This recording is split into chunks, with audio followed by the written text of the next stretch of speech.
This is CBS 11 News Now. It's News Now, our digital update. Good morning. I'm Karen Borda. It has been a wet morning here in North Texas, and a lot of you woke up to some heavy rain.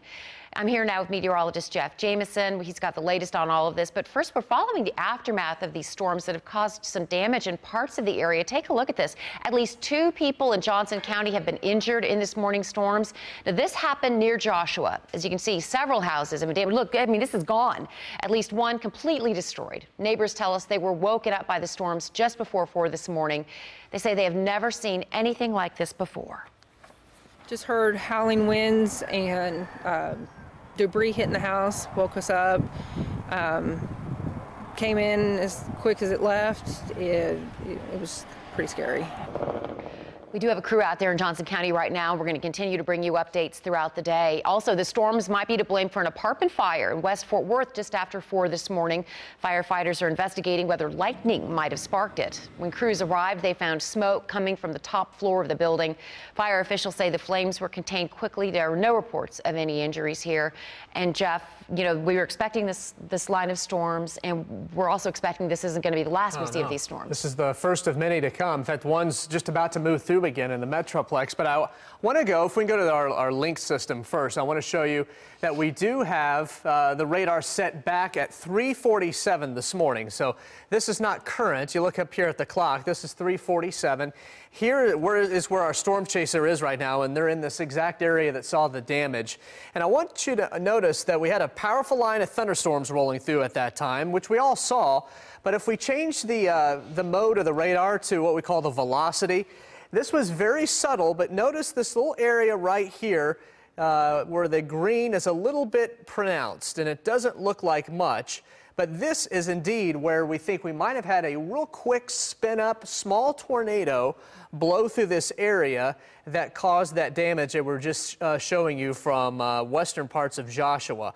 Yeah, I'll advance this a few more frames up to 3:51, and that little area of green is now right here. So in a matter of 5 minutes, we had a little area of enhanced wind that rolled from this spot to this spot. So we're talking maybe 3 or 4 miles. But it's this mobile home park that experienced significant damage. The Weather Service will be out there today to see what this damage was, if it's straight line wind or tornadoes. But like I always like to say, it doesn't matter if it was straight line winds or tornadoes, those people's homes are gone. And so we definitely are sending our thoughts out to them. A couple of injuries, as Karen mentioned. But those storms, the ones in particular, are gone. We have new storms, though, that are coming in from the west. And this is a look at the radars. We're live here just after 9 a.m. Powerful thunderstorms. Now, none of these are severe, none severe, but we are definitely looking at some heavy rain, lightning, and some gusty winds.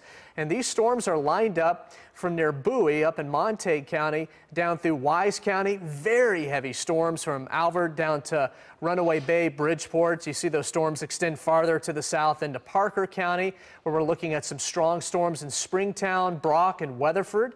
And farther to the south, closer to Stephenville, looking at some really heavy rain right now. And notice the direction that's moving. It's moving toward the Metroplex. And we're going to be dealing with some very heavy rain in the Dallas-Fort Worth area by around 9:30 to 11 a.m. That little window there, 9:30 to 11. Very heavy rain in the Metroplex. So we are certainly not done with it. You can see it on the Future Sky forecast. It does a pretty good job of showing you the rain moving through. Still raining even into the early afternoon through 4 o'clock. So this is why we have the rain coverage as high as we do for today. It won't rain every single hour. We've seen that already this morning. We had the heavy storms roll through during the rush hour, and then we've had the quiet past couple of hours for us. But then more storms are moving in right now, and this will be the case all throughout the day. Even later on this evening, here's 9 o'clock, more rain, and there's a cold front on the way. And this front is going to make things much colder tomorrow, but it's still going to be wet. So wet and cold tomorrow morning.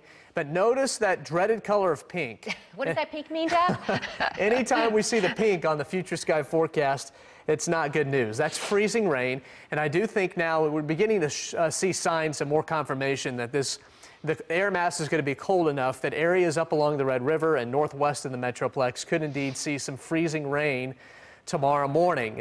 And it could be heavier freezing rain. So that's One concern that we need to think more about is that we could have some icy roadways in our northern and northwestern counties tomorrow morning, and then cold rain for the rest of the area that could lead to some flooding. We are under a flood watch right now because we are expecting to see so much rain over the next several days. We could see rainfall amounts go well past 2 to 4 inches of rain even by Wednesday night. Through Thursday, still more rain in the forecast, and I'm just going to show you the 7-day forecast. It shows these high rain chances today. At least it's warm today because tomorrow it's wet and cold, and we're going to stay with those high rain chances Thursday, Friday, and Saturday as well, and finally get the sunshine, but not until we get to Sunday of this upcoming weekend. So get ready. Those storms are knocking on the door. They're heavy right now in Parker and Wise counties. They're moving toward Denton and Tarrant counties over the next 30 minutes to an hour, and we'll be dealing with more very heavy rain in the Dallas-Fort Worth area that will cause some ponding on the roads and possible some flooding in low-lying areas. So yeah, Mike Arndt says it's pouring in Weatherford right now. Okay, yeah, there you go. And Mike can testify to that. Parker County's been getting hit hard here for the past hour or so, and those storms are moving into the Metroplex. It's hard to believe we can go from drought conditions like we've been in so recently, and now we're under a flood watch because That's what happens, though. You and I both know, we've lived here long enough. Every drought that I can think of has ended in a flood. It's just how it happens. Right. The drought comes on, and we don't gradually come out of it. We usually come out of it in a hit like this. Right. And so this whole week's going to be wet, and we will not be in drought by the time we get to the weekend. Yeah, I remember one of the lakes over Palo Pinto, I think it was Lake Palo Pinto. It was at like 8% capacity a couple of years ago, and we're thinking, oh my gosh, because for those of us who have property out there, and suddenly it's at 100% capacity in the span of a weekend. Right. It just happens like that. That's North Texas, folks. This is a really sweet story. I mean, so many folks are dealing with destruction and a whole lot of rain today. This is nice, though. This is a good story. A lot of people, as we know, get nervous going to the dentist. Well, one dental office in San Antonio has a new way to help ease that stress. This is Macy. She's a therapy dog that was brought on to help patients who might get nervous in the dentist chair. And her services appear to be working. Look what a sweet dog that is.